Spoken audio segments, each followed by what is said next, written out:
भारत मातार सेवा सम्मान हेतु प्रतिज्ञा करुछि कि जे मु मोर दैनंदिन जीवन रे अधिक रु अधिक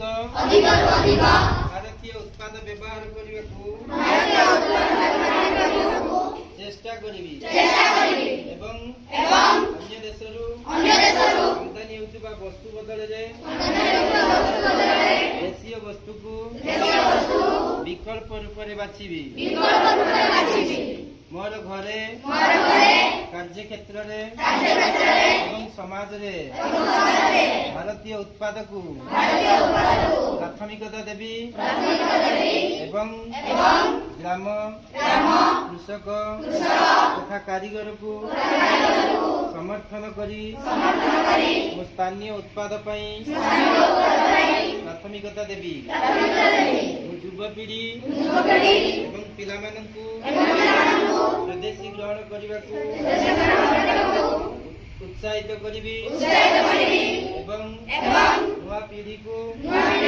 यार महत्व विषय जनइबी मोर परिवार रे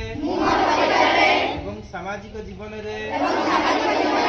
भारतीय भाषा को व्यवहार करी परिवेश प्रति जत्नवान हेबा सहित स्वदेशी एवं परिवेश अनुकूल उत्पाद को